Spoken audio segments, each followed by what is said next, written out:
Good evening, Shabbat Shalom. Thanks for joining Living Waters, Falling Deeper in Love with God's Word. I'm Lauren, one of your hosts. And I'm Stephanie Pavlantos. Thanks for joining us Thanks tonight. for joining. Yes, this is pre-recorded. Yep. So I'm out of town for a little bit. And so we are pre-recording and hopefully, right? Hopefully, yes, we have to finish this book tonight. That's right. So 15 through 16, yes, parts of 15. And I feel like we should have like noise and celebration or something because we've been doing this for a long time. We have like 5.5 months, I think. Okay, but I gotta say, this is one of my favorite books. Yes, it's been very, very good and very, very helpful to learn this. I think to put Paul in the right perspective is so important. Yep.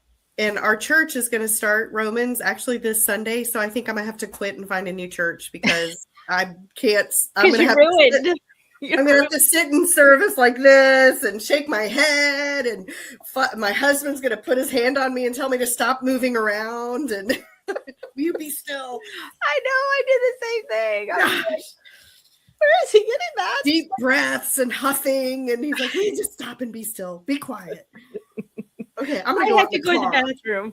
And then you have to be in the bathroom for a while. That's right. I'm gonna be in the bathroom. But yeah, so the 24th, April 24th, we are going to start a new book, but we won't be starting it exactly that day. But we are having the author on as our guest, so you will want to watch that. He's a great guest. I had him on my podcast already, and he's a super nice guy, and I think he's going to be really fun. Very good. So give the name of the title and his name. So if anybody wants to order it for you, it's on Amazon. That's where we both got ours, and it'll get there. It'll get priestly garments. Plenty of time. Who we are in Messiah. So he goes through the garments of the priest to describe who we are and the significance of those garments in our life as believers. And his name is Jeff E. Brannon. So Brannon. So if you can't see that, maybe that he's got a ton of books, lots of books, and a lot of them look really interesting and nonfiction. Yeah, and he's a prolific writer. So he just like puts them out, boom, boom, boom. I don't know how I'm writing a novel. I am writing a novel, but I've been writing it for 5 years because I can't sit down and make myself do it. I think that man must just. I think he doesn't do anything but write when he's not like he's got a YouTube show and stuff like that he's very active on. And but I think he writes just like day and night. Like that's what awesome. He loves to do. So that's good. That's good. All right, Stephanie, we're on a mission. Let's finish this. Let's get going. Dive in. If you have your Bible, turn to Romans chapter 15. And we're going to pick up. We read this verse and we just kind of talked about it a little bit, but there's some really cool stuff. So we didn't want to go over it too fast. But it's Romans 15. We introduced it. 14 through 16. Yeah. So I'm going to read it again. This is Paul talking. Now, I am convinced, my brothers, that you are full of goodness, filled with knowledge, and well able to counsel each other. But on some points, I have written you quite boldly by way of reminding you about them because of the grace God has given me to be a servant of the Messiah, Yeshua, for the Gentiles, with the priestly duties. The priestly duty of presenting the good news of God so that the Gentiles may be an acceptable offering made holy by the Ruach HaKodesh. Yeah. So he's admitting, right? He's kind of admitting, I've been kind of hard on you. I've been kind of rough. Yeah. My words probably haven't made you very happy. But it's good stuff that he's been talking and teaching. But he actually says, he mentions the priestly duty. And I think that's the number one thing. And don't forget, this has been like a consistent, this is something I'm going to have to put my hand over my mouth when they start talking about the church and how it's replaced Israel and all that garbage. Yeah. But the only reason Gentiles were allowed the grace of God is to make the Jews jealous so that the Jews will be saved. Yeah. And I mean, and probably the only reason, But God, the gospel is for the whole world. I don't want to say the whole only reason, but Yeah. And I that's know the what you mean. catalyst. Yeah, it was. Yeah, it's a good word. That's a good Yeah. word. So it was a catalyst, and they were falling behind. They were getting kind of, arrogant in their ways and thinking that they were already there. They've arrived. They were already Right. good enough. And Right. God's like, no, you're Right. not. And so I'm going to let your hearts harden, and I'm even going to help those hearts harden even more than they have, so that I can offer my salvation to another group of people.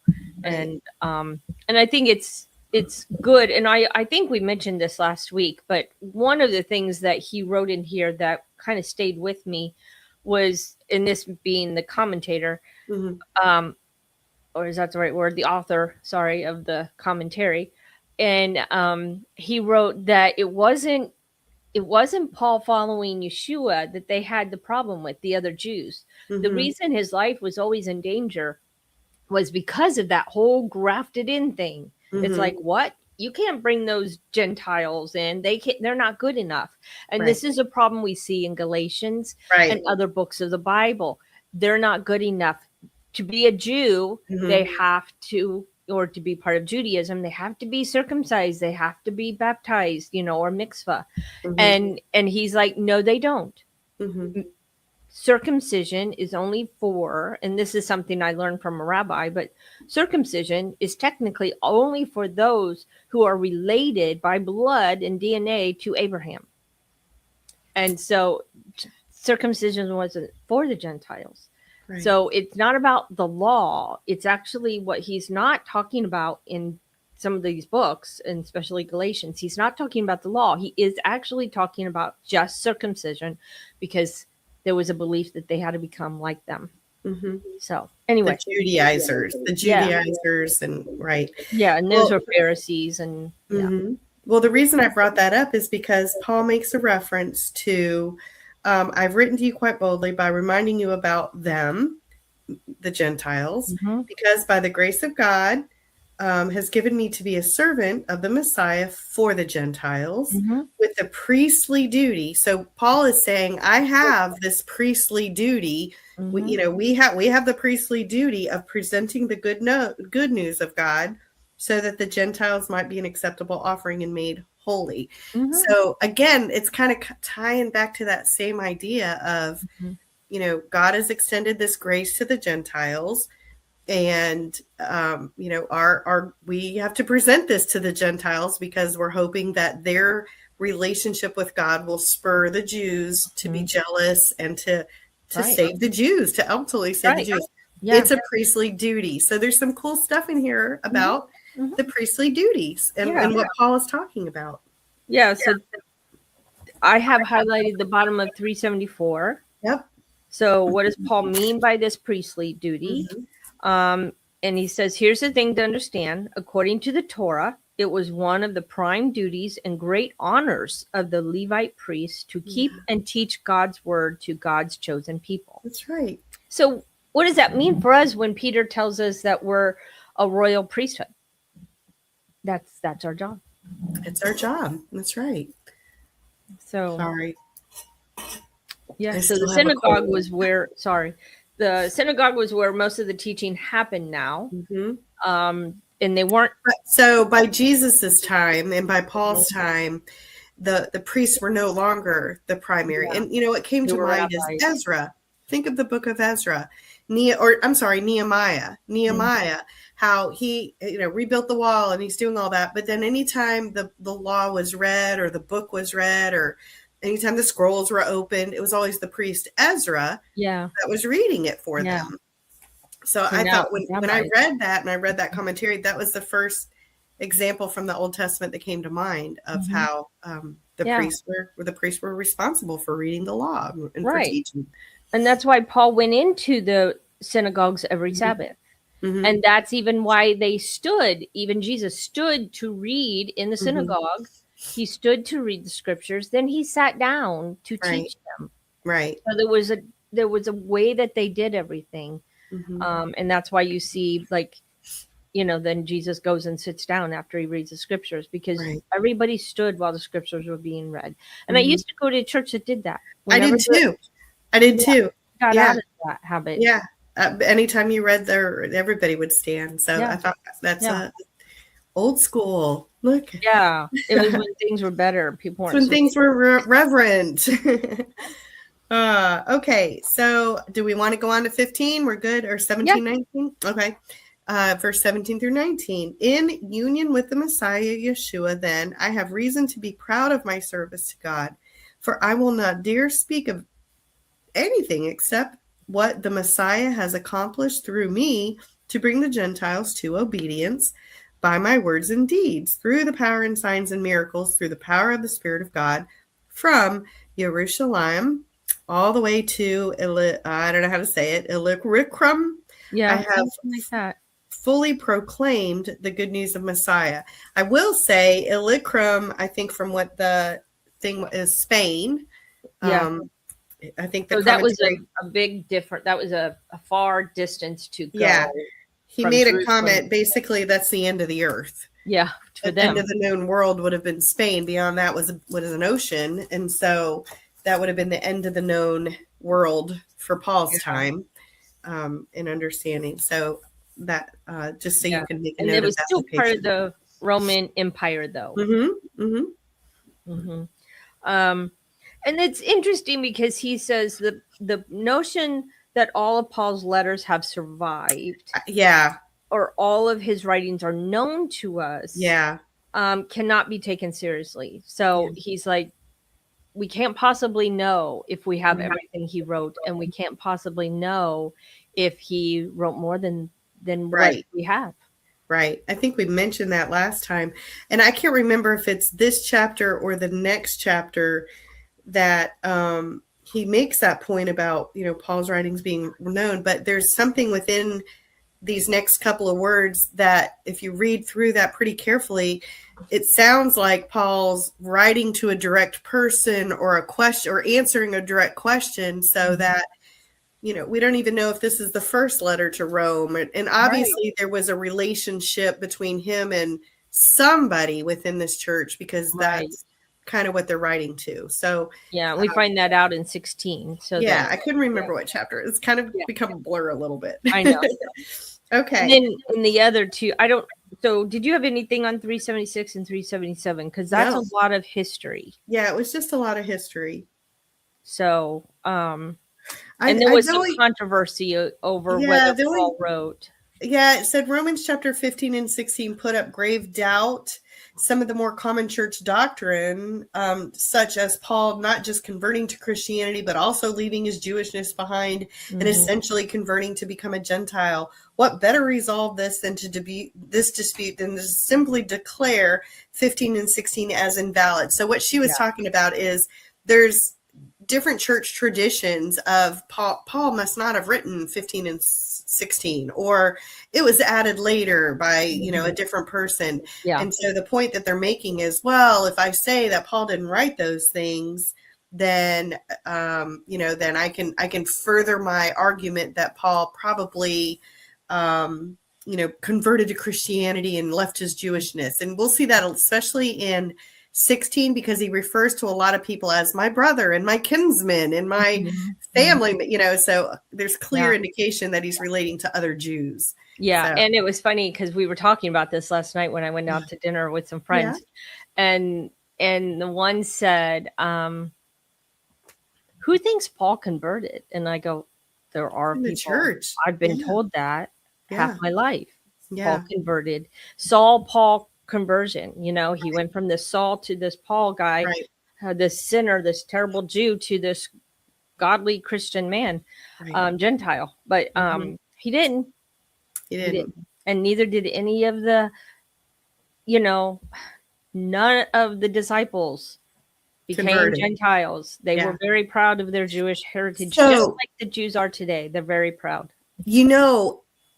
Gentile is just a fancy way of saying pagans. Yeah. I mean, we don't really think about that, but if you're not a Jew, like these people were Jewish, they they were the holy chosen people. Yeah. So when they're referring to Gentiles, it's not like it's a compliment, Mhm. And right? They're not. Yeah. So for Paul Yeah. to say, I think I'm going to give up my Jewishness and I'm just going to be a Gentile now. Yeah. It's not. Yeah. People interchange that word Christian for Gentile. Yeah. They think it's an interchangeable, word. Right. They don't understand. Like that's not necessarily a compliment. Yeah, and they used to, and this guy ties in with Acts 10 and 11. If you read all of that, both chapters, you realize that the opinion they had of Gentiles were that of unclean animals, like a Right. dog. They were swine. Right. That's why he was given that sheet by Yeshua of all of the unclean animals. It's like, stop calling my people and comparing them to these unclean animals, because those Gentiles come into the kingdom. That's right. That's right. So, one point I did want to say is he goes in and he talks about different people who have edited the book of Romans and added and subtracted. And he basically talks about Marcion, and he also talks a little bit about, I think, Origin. Okay. Whenever you guys see, because a lot of people bring up the church fathers canonized the gospels. You hear a lot about that. Like they love the church fathers. Go do some research. I used to really like Luther. I was a fan of Luther. So I found out how anti-Semitic he was, and now I'm like, I got to kind of take that with a grain of salt with what he's teaching. So he makes the same point. Marcion was considered a heretic because of what he said. And, he edited out anything Jewish in the New Testament. We have another, I think, and you'll have to go look this up. It's called the Thomas Jefferson version of the Bible. Oh. And Thomas Jefferson edited all the Jewish stuff out. It's a thing. It's a thing today. So again, if you hear of a church father or somebody's being honored, or that's part of the argument of why they think Paul is saying a certain thing, go do some research on those church fathers. Yeah, let me show you something. Yeah. I'm going to add this to the stage. Look at this. Oh, there you go. Oh, look at that. It's the guy we're having on next week. He actually wrote a whole book about the false prophets and false teachers of the New Testament. That's another book I have to order. James. Everyone was always, even this guy. Yeah. John talks about John or James. He actually mentions him in scripture that, and they were the false teachers that existed in this time and that were being warned of by the disciples, by Peter, by James, by Paul. So, he wrote this book. Another book I have to order. I know. I'm sorry. I keep piling on books. That's okay. But I thought while you're talking about it, I need to tell you, I need to bring that up. It's okay. All right. That was it. Anything else in 76, 377 that you enjoyed? No. Okay. All right. Romans 15, 20 through 21. I have always made it my ambition to proclaim the good news where the Messiah was not yet known, so that I would not be building on someone else's foundation, rather, as Tanakh puts it, those who have not been told about him will see, and those who have not heard will understand. I think this is where he talked about how Paul, clearly somebody else had been working with Rome, and how Paul, couldn't have, it's not that he's building on the foundation of somebody else. He acknowledges somebody else established the Roman church. And he said, that like you probably, this is what you're saying, but he made it clear he wanted to pioneer new areas. Yeah.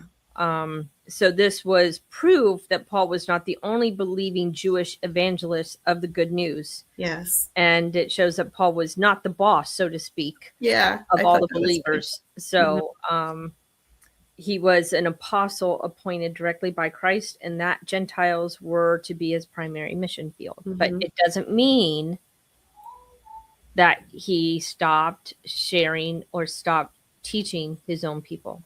So Right. Just looking at my underlines and making sure there's anything else. I don't see anything else. Nope. No? Nope. I have nothing else on there. Yeah. Okay. I don't know where does he quote? I don't have the quote. He didn't say. He Yeah. didn't say where it was quoted from, but it is verse 20. No. I would have to look it up in my Bible. Yeah. He gives us, because that in verse 21 there's a quote from the Old Testament. So that's the one we're trying to find the reference to. Okay, 22-23.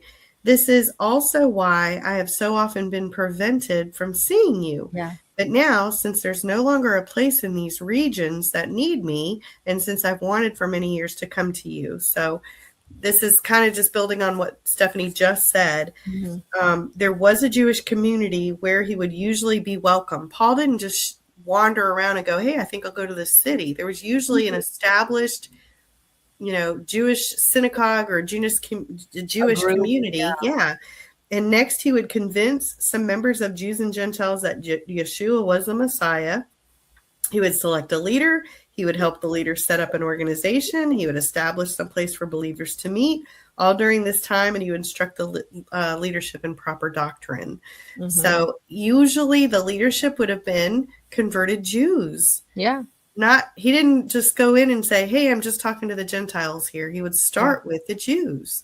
But we do know from scripture that he would have conversations with even the Greeks. He would he would start these conversations with these different Gentiles where he traveled, because the Jews were scattered, and we have to remember the Jews were scattered in all these nations, and at least the northern tribes, the 10 lost tribes, so to speak. They're not really lost; they've just been scattered.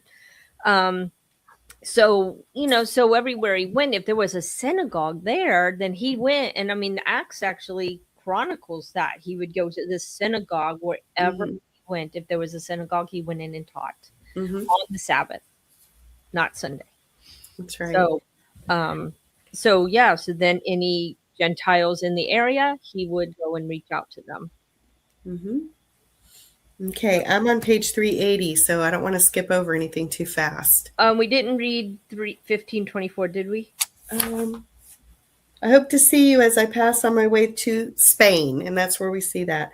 And to have you help me travel there after I've enjoyed your company for a while. So he intends to go to Spain. But he says they kind of realized that by explaining that he was going, his goal is to go to Spain, that it was it required extra time on his part, because it was kind of far. It was like we said earlier, it's a very far reaching area for him and for his trips. So, but they would have understood he's going a long way, and it's going to, so he was explaining so they wouldn't understand why he wasn't there. Right. And not staying for a year. Or staying for a long time. He was just passing through. He was, hoping to stay and get comfort from them.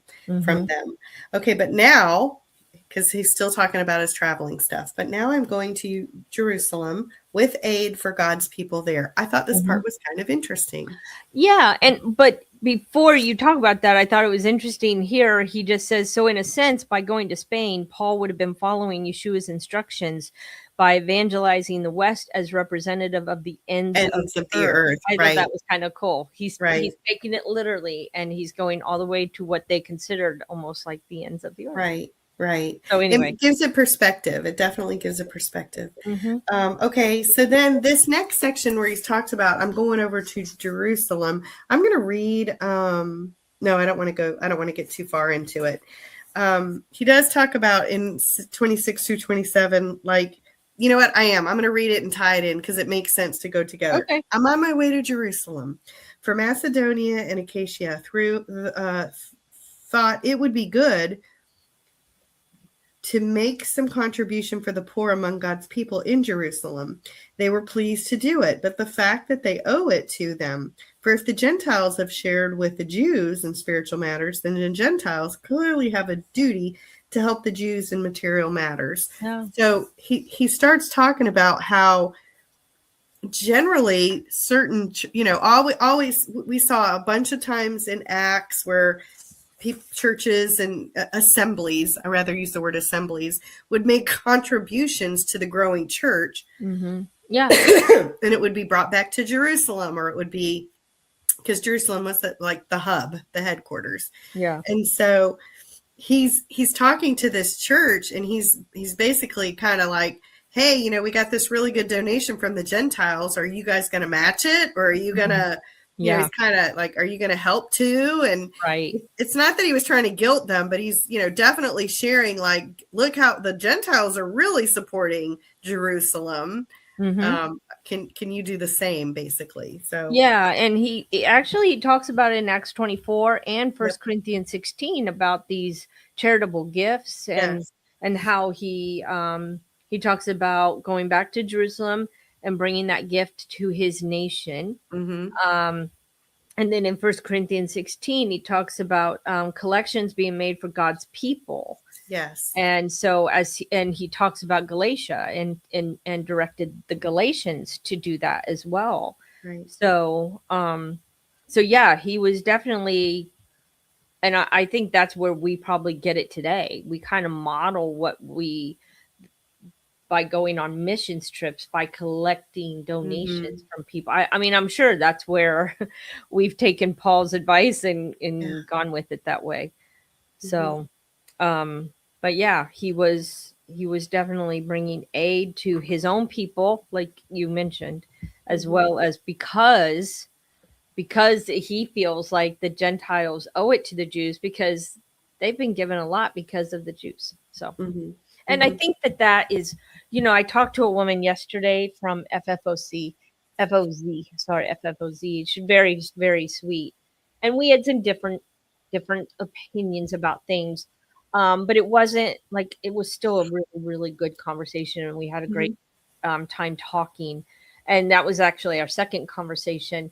And, you know, it's just like the way that I understand and the way that they understand. And we talked about the Sabbath and why they keep these strict rules, and they feel like it distinguishes them. There's a reason they have these strict rules, and it goes back to creation, and God rested from his creation. So not to get into all that, but then they believe you do not create on the Sabbath. So in that regard, you're not knitting, you're not crocheting, you're not doing artwork, because creating is part of what God rested from on the Sabbath. So we should stop from creating. And it is very interesting. And I mean, and I understand exactly what she meant by that. And so anyway, but it was like, she was, you know, we were kind of just talking about the distinction between Jews and Gentiles. And there's a certain level of things that she doesn't think the Gentiles need to be bothered with or do because it was given to them. And I said, well, I don't agree 100% with that, because is God's standard of holiness, does it change if you're Jew or Gentile? Like, is there a standard for Jews and a different standard for Gentiles? I don't think there is.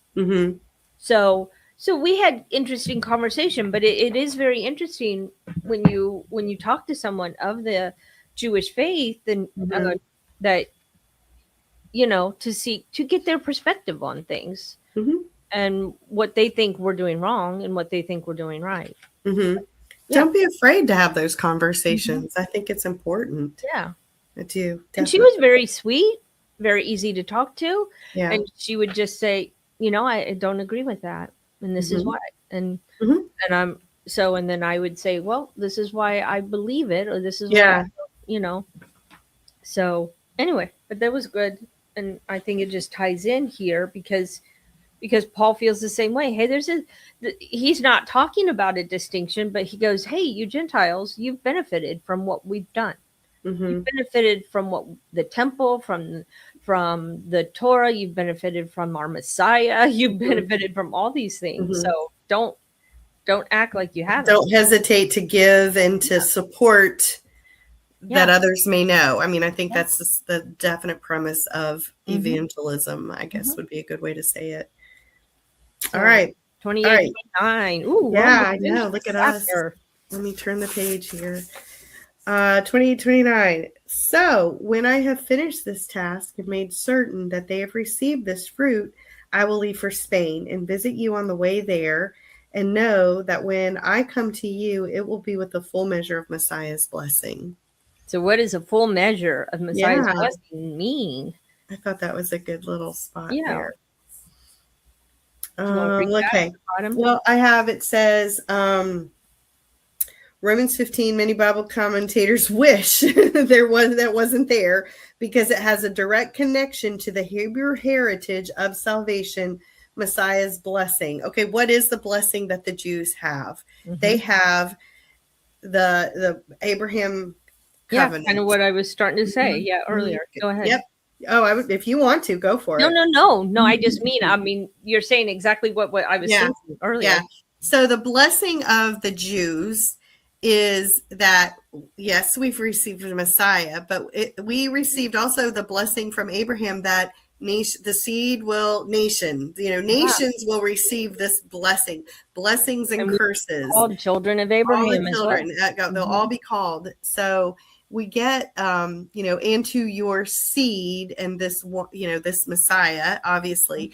So the blessing of Messiah is that he's extending that Abrahamic covenant, the blessings of that covenant. Right. And everyone through him will be blessed. Yes. So we're blessed because of the promises to Abraham. So right.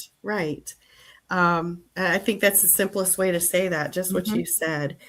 He does give us a reference to Galatians 3. Yeah, 13 I highlighted that. Yeah. Is there anything in there you want to talk about?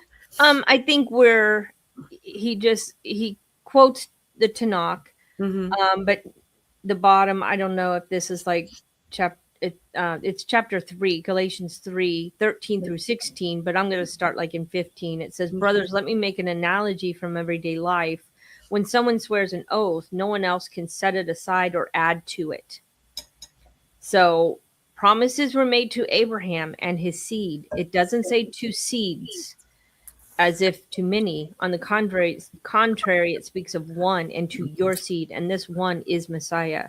So the promises to Abraham and to his seed. So the seed is Yeshua, and then we are blessed through that seed. So, but that seed comes from Abraham. So that's the main thing to remember. So okay.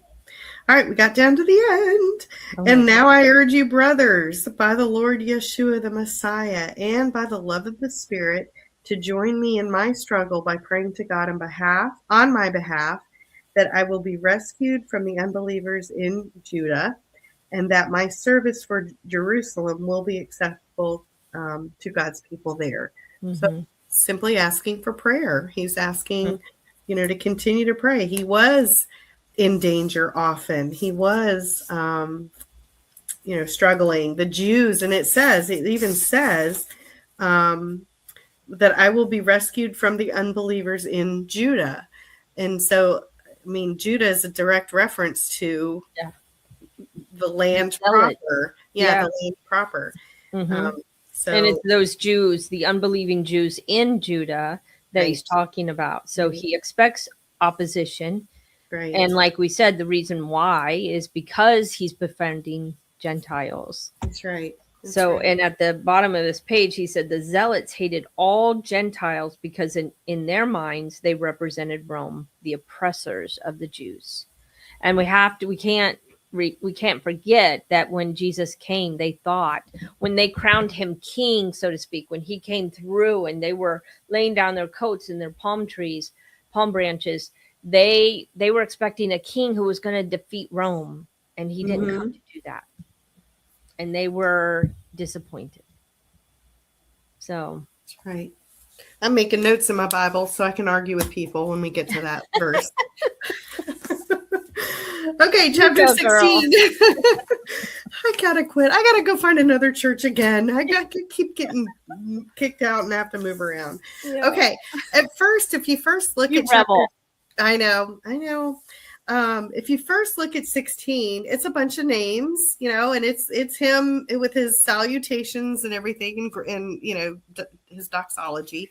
But I counted it up, and I think he mentioned 17 different men, if I counted right, and then 9 different women. And I mentioned to Stephanie before we jumped on, if women are just supposed to be quiet and sit in the back and sit down and shut up, he's mentioning 9 different women that are working to help. And I'm Yeah. like, these ladies aren't being quiet and sitting in the back row. Oh, yeah. So I thought it was interesting. Yeah. Yeah. And he says I, here, I have it highlighted. go ahead, read it. For one thing, we get a glimpse of the important role that women played in the Messianic movement in Paul's day. Even more, we must understand that the majority of these women are Jewish women serving in Jewish synagogues because so-called Christianity was still mostly a sect of Judaism and would require so until well after Paul was martyred. So several years. And it said that the case is he's mostly dealing with the diaspora. Those are the scattered Jews, not so much in the Holy Land where the tradition. Okay, what it's talking about, it says, it's fascinating that in an age when male dominance was universal and unquestioned, that women played such an important role in the movement of Yeshua started. However, no doubt this was the case mostly in the diaspora. The women played a bigger role. It is a fascinating, male dominance was universal. So the if I'm reading this correctly, Stephanie, the male dominance was more in the diaspora than in Jerusalem, in the Holy Land, where tradition and the ancients were carefully guarded by the zealots. Am I reading that correctly? Well, I think that's what he's alluding to. But he does say it was universal and unquestioned that women, it was unusual because we know that even in Rome, women had no voice. Right. Their husbands could do whatever they wanted, and women couldn't say a word about it. But I do believe Jews were different because women could inherit land. Women could. Yes. And women were, if they didn't want to marry the man, they didn't have to. They could get out of it. So even though in Rome, it was probably the Roman rule probably had women under the thumb a little bit more. In the Holy Land, women had a little bit more rights within the Jewish community. Yeah. And even we know, you're right. And then I think you make a really good point because even in Greece, it was a patriarchal system.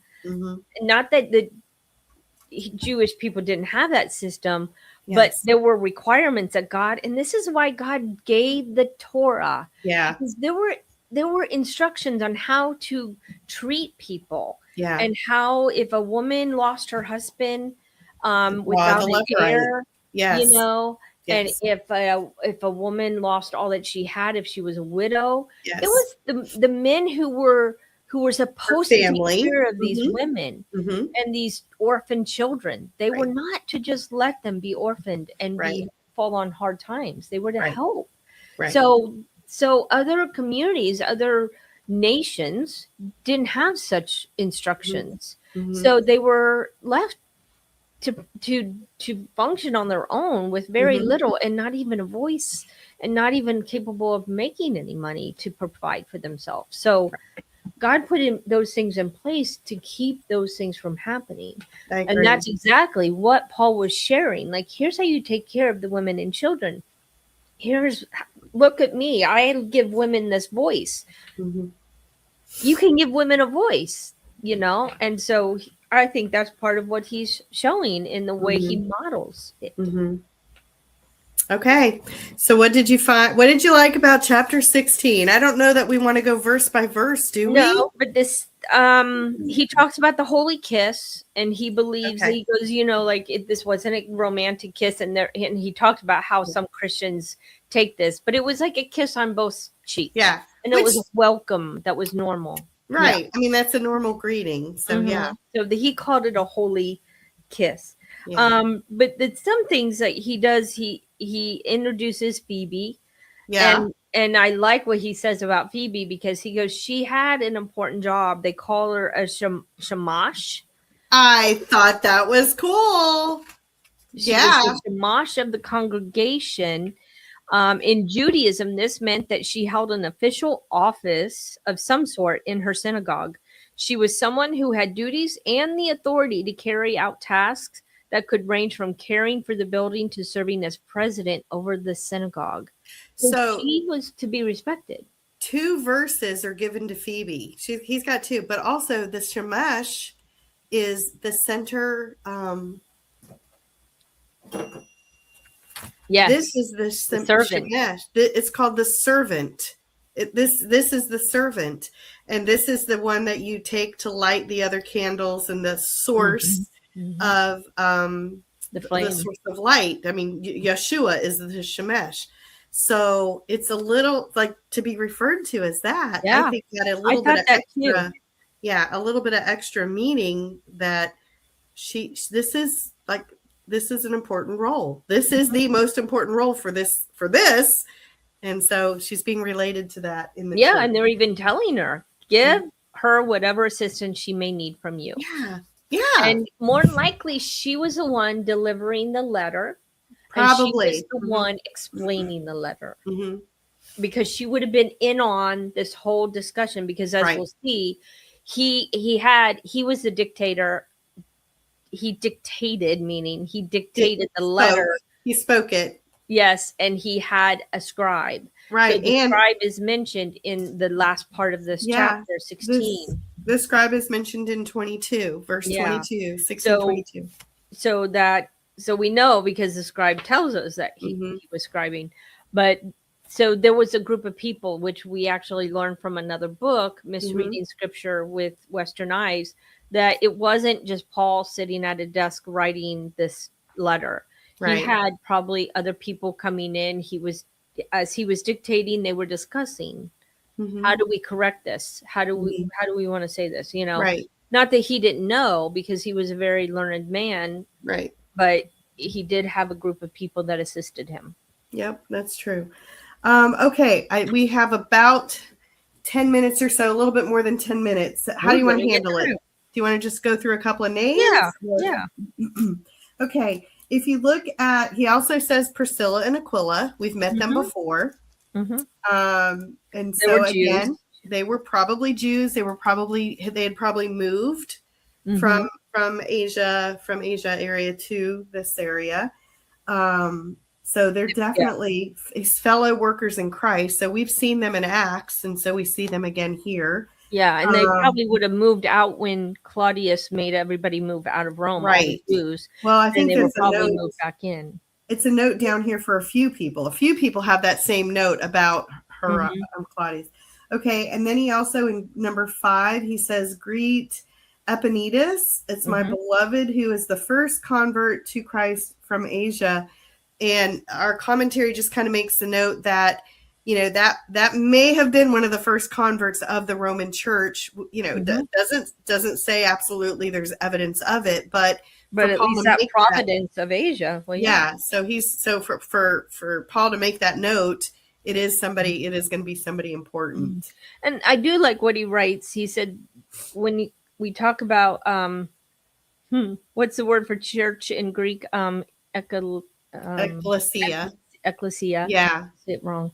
Ecclesia. Ecclesia, he said, is the Greek word found in the New Testament, and it is a general word that means gathering or assembling. Right. Because when you go to the Septuagint and you look up that word, it was used to talk about Israel gathering at Mount Sinai.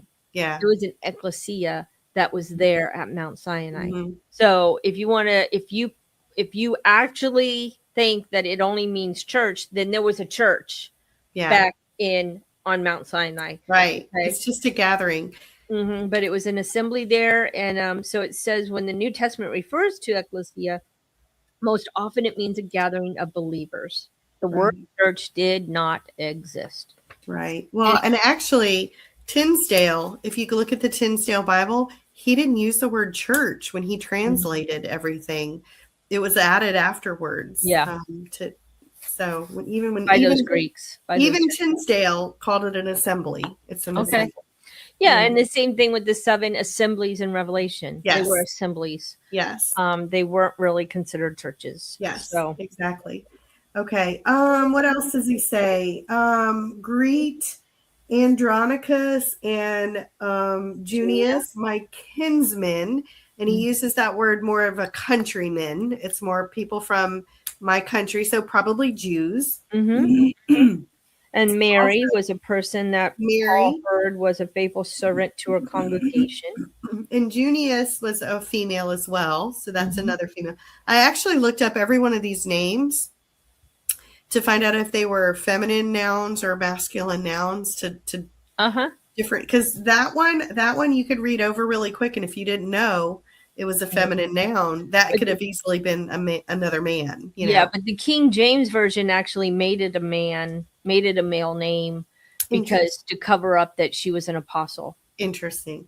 Yeah. So it says, my fellow prisoners who are outstanding among the apostles. So that's where you get that reference, who are also in Christ before me, which means they were believers before Paul.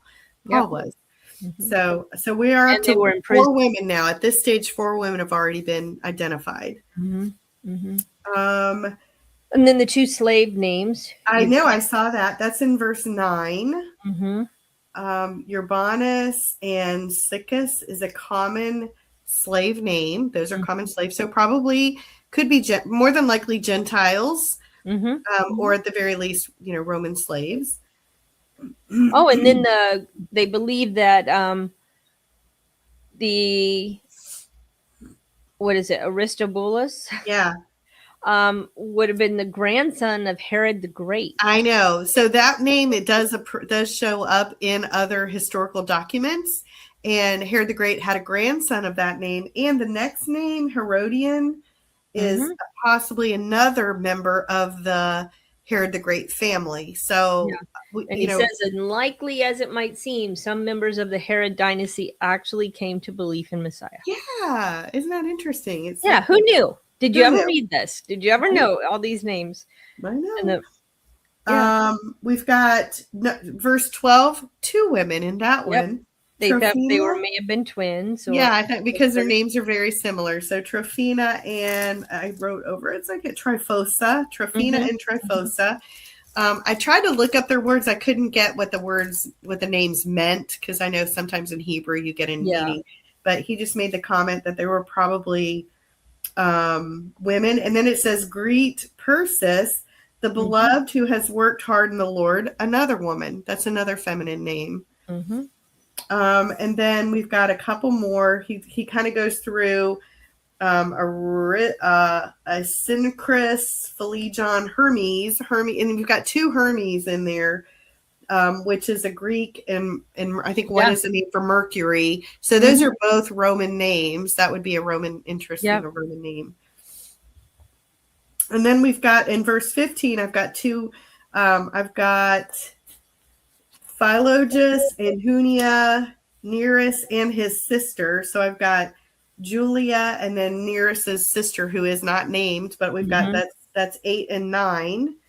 And then in Olympus and all the saints who are with them. And there was a comment on that one too, that could possibly be another church in Rome, because they're saying all the saints, all the congregation, all the assembly, all those who gathered with him, with them. So that could be a reference to another church. Yeah. Okay. You want to take over? Where he talks about the holy kiss. He just said it's a display of fellowship that was known to have become traditional within the early Messianic community. Right. So that's why he brings that up. And then if you want to, do you want to read 16 through, are we reading any of this? Yeah.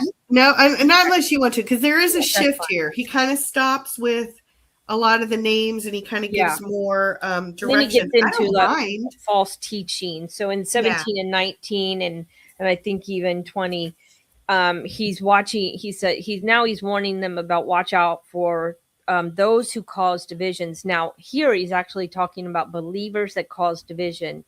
And he's like, keep away from them. And I think this is good for all of us. When you start seeing people like, I remember being in a school with my kids. It was a co-op and there was a disagreement on a place they took the kids. And that's just a little of the background story. So because there were several mothers who were very angry about where they had taken the kids on this field trip, it was something that happened that they never expect. The people who planned it never expected what happened. and it wasn't immoral or terrible. It was inappropriate for kids. Yeah. And it wasn't their fault. It was based on what the restaurant had hanging up on their walls, and they had a lot of soft porn. And Mm. so a lot of the mothers were mad that their kids went to such a place. Yeah. And so there was immediate division, and I started getting phone calls like, I'm taking my kids out. I think you should take your kids out, and here's where we're going if you Yeah. want to go there with us. So they were trying to stir things up and get mothers to pull their kids from this Mhm. co-op. Mhm. And it was a shame. It was a shame, and I didn't give in to that. I just, I didn't like join. I Sure. didn't join, and I actually went back to the woman who had planned it, and she goes, "Are you leaving too?" And I said, "No, I'm not leaving." I said, "I'm giving you the benefit of the doubt that this was something you had no idea Mhm. was going on." And she goes, "I Mhm. didn't. I had no idea." Mhm. And so, and so I think we need that's a good example of people trying to cause division, Mhm. and it happens all the time It in does. church. We had a family when we had our own congregation. One woman pulled three other families out with her when she got mad and left. Wow. So these things happen. Don't Mhm. be part of it, is what he's Mhm. saying. Stay Yeah. away from that because it's Yeah. been happening for 2,000 years. It has. It has.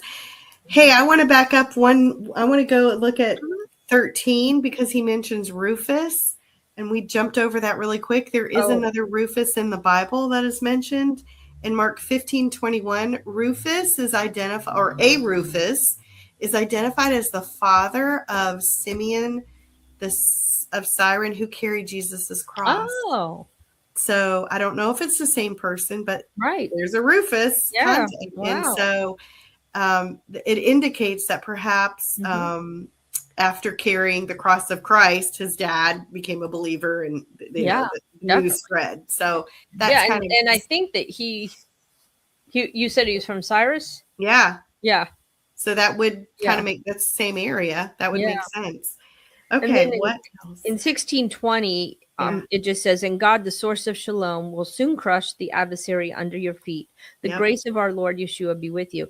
Yeah. And the way he describes this is kind of the autograph of Paul. Oh. It was customary for the sender of a letter when the laborious task of actually writing the text is, think about that. This is 16 chapters for Yeah. us. It's a lot to go through, and they wrote it all out. I mean, obviously you had a scribe, but they wrote all of this by hand. So it's writing the text had been fulfilled by someone else to add a concluding greeting in his own hand. So Oh, he may that's have nice. actually taken over the pen and said, "I'm going to write this myself," and he Yeah. would have signed it. So they knew that that was his little message to them, Mm-hmm. and it served to authenticate the letter. Yeah. We've got Timothy is mentioned. We know who that is. Lucius, Jason, and Sophistipator, my kinsman.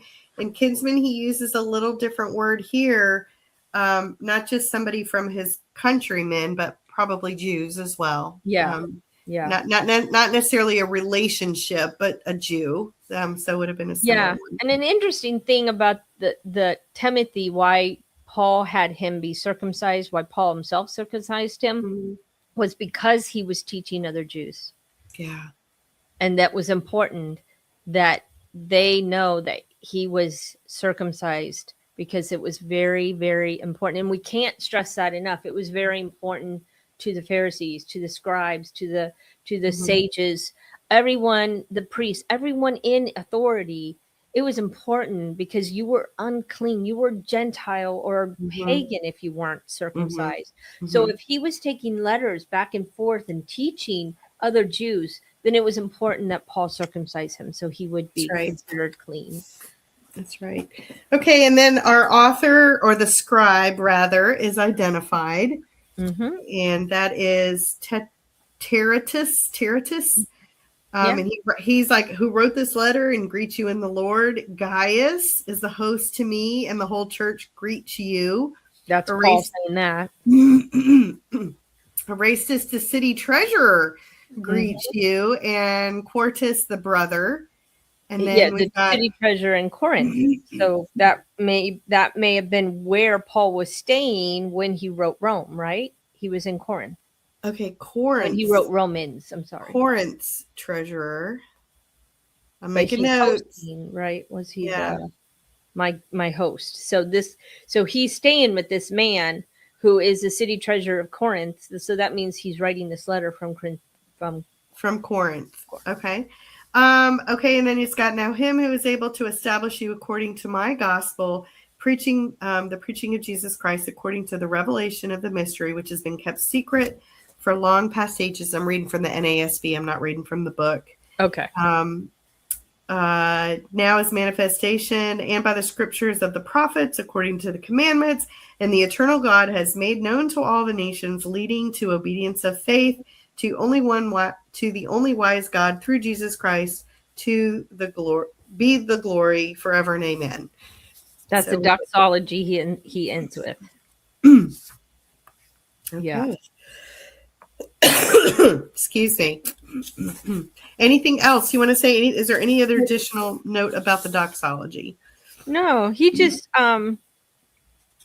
he ends with 1 Corinthians 1:22. I just thought it was interesting that that the author ends with this verse in Corinthians. Precisely because Jews ask for signs and Greeks try to find wisdom, we go on proclaiming a Messiah executed on a stake as a criminal. To Jews, this is an obstacle, and to Greeks, it is nonsense. But to all those who are called, both Jews and Greeks, the same Messiah is God's power and God's wisdom. For God's nonsense is wiser than humanity's wisdom, and God's weakness is stronger than humanity's strength. Isn't that good? Mm-hmm. Good stuff. I'm going to close my book. Look, watch. We did it. Look at the time. 15 seconds to spare. Yes, we are at the end of our hour, just about. I know. All right. Go get this book, though. Honestly, this is definitely a book that should be on your shelves. It's a fabulous resource. Go get it and study Romans for yourself. I don't think there's much in here I disagreed with him. Yeah. I think he was very enlightening. Maybe 1%. Not even. I don't even think it was that much. So it was really, really well written, well done. I wish he would write more. He's got a lot of PDFs and he's got a lot of videos to watch. He definitely is a teacher with his videos. So, and you can get transcripts, but that's always hard. It's always hard to we need to sign out. That's right. All right. So thank you. We're running late. We're going to say goodbye. Thank you. And we'll see you next week with our guest. So thanks for joining us. Shabbat shalom. Shabbat shalom.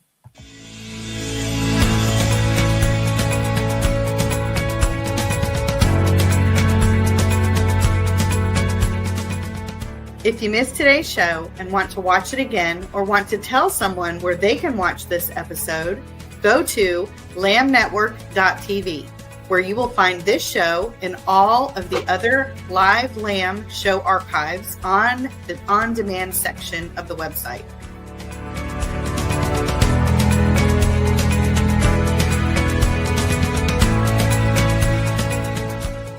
Thank you for watching, and don't forget to tell someone about the Messianic Lamb Network.